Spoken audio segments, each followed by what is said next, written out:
We dismiss history at our peril. Liberty Nation Radio with Mark Angelides. And we're back on Liberty Nation Radio. I remain your host, Mark Angelides, and we continue our conversation with Dave Patterson. Now, we were just talking, Dave, about the World Health Organization and the rules of consensus that under the new framework will actually govern what the United States can and can't do, should and shouldn't do. Now, how serious is Donald Trump about cutting the umbilical cord to these organizations when he resumed? I think he's very serious. Why should we pay for ideas, for procedures, for things that we do not agree with, that are inimical to what we stand for? Why should we pay for that? And it seems like a pretty sound logic, and so consequently, we will not, under Donald Trump, I believe, fall in line with the Bidens, the Blinkens, the other Bs, whatever, pick your favorite, in saying to the United Nations, oh, sure, whatever you guys come up with, we're right there with you, because we won't be. And it's really a deception for the United States to give the impression that we would be, because we won't. Washington is an influential city, but it's one city in a vast country. And not everybody was ever in lockstep with anything the Biden administration did. So that's an interesting way to look at it. It's a very Washington, D.C. based approach to where America's place is in the international order. And I think it was Churchill who said, if we choose between the mainland and the sea, we must always choose the sea, because he didn't want so much to be involved in what was set to become the European Union as such.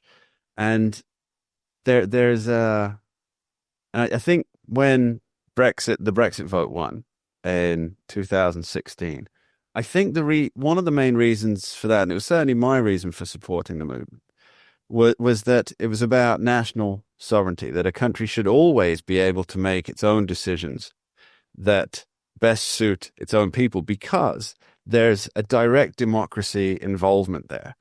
As in, if you're part of an international organization, then the decisions are made by people that you can't vote out of office.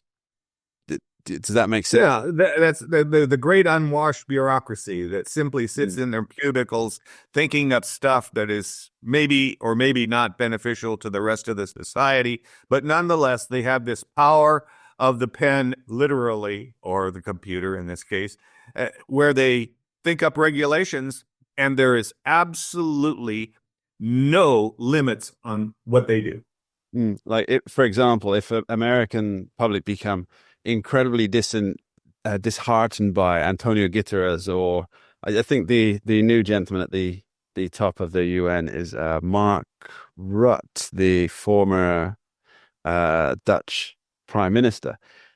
If the American people don't like what he's doing, and let's say 100% of the American people, there's no dissenters here, all decide this is bad, they can't get rid of him.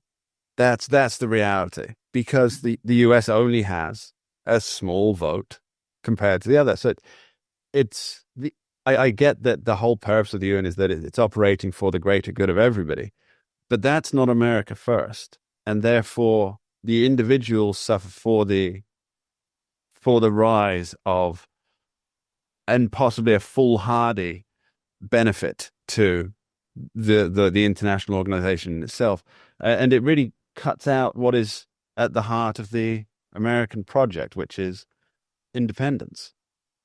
So the one thing that establishes and fortifies the America First and its independence is its economy, and the fact that if we don't like it and it becomes so abhorrent to us, we'll stop paying for it. And when the United States stops paying for things, even China can't take up the slack.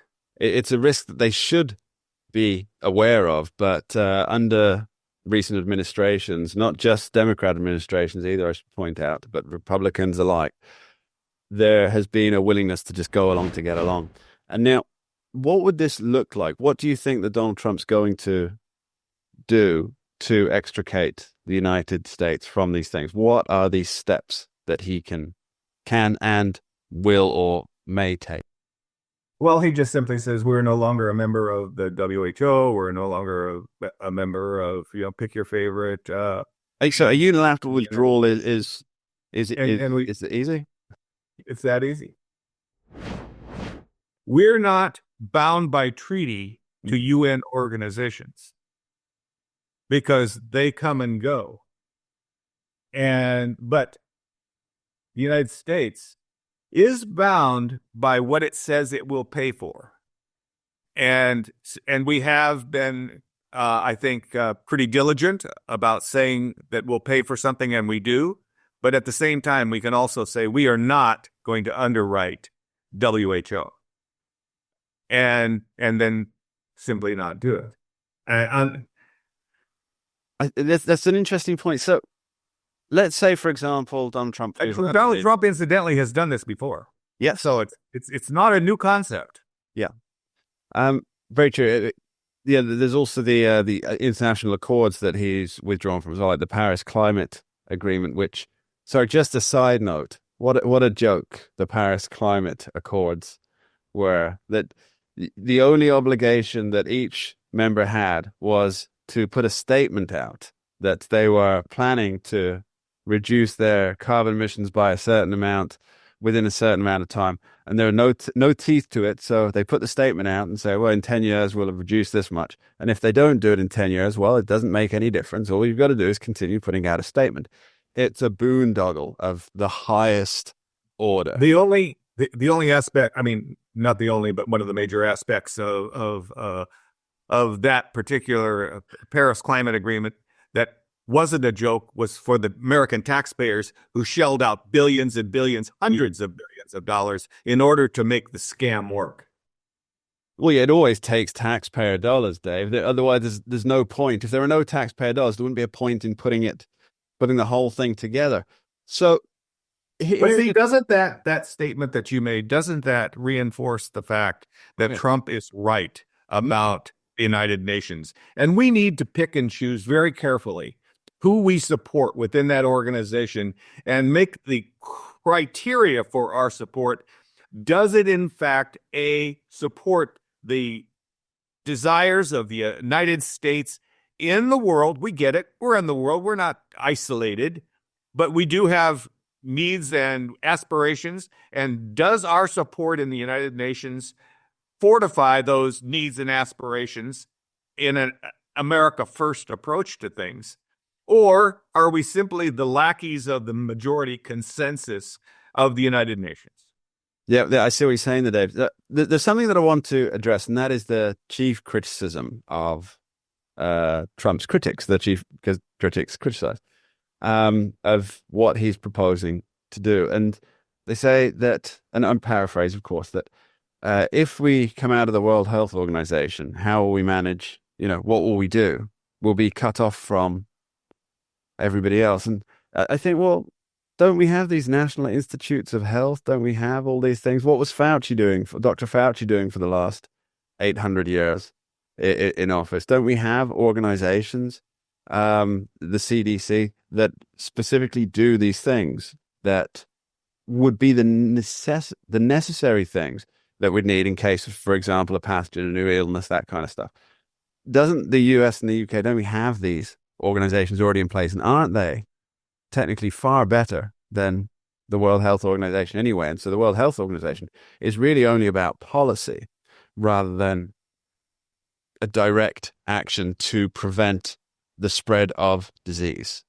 Or have I got that wrong? Yeah, no, I think you're right about that. I mean, they do have agencies and tentacles that go out and attempt to make sure that drinking water is safe and so forth, and to identify the beginnings of disease spread. And but at the same time, bilateral agreements between Great Britain and these countries, the United States and these countries, are far more effective in dealing with specific problems than with this amalgam of consensus spewing faux scientists that exist in the WHO. I mean, let's face it. I mean, the United Nations has not done itself proud in recent years, having their organization in Gaza Strip that actually aided and abetted and supported the Hamas terrorists on October 7th when they invaded Israel, and numerous other examples where the United Nations has worked actively against the best interests of the rest of the world. So it's not like Donald Trump came up with these ideas without any evidence to support it. We'll see what he brings with him in 2025. Dave Patterson, thank you ever so much for joining us. Hey, thank you, Mark. Always a pleasure to be with you. Look forward to the new year. And that's all we have time for on this first edition of Liberty Nation Radio of 2025. I'd like to thank our guest, Dave Patterson, for joining us. And of course, thank you, the listeners, for being here in the new year. I do wish you a very, very happy new year. And please remember, Liberty Nation does not endorse candidates, campaigns, or legislation. And this presentation is no endorsement. Thanks for being here. We dismiss history at our peril. Liberty Nation Radio with Mark Angelides.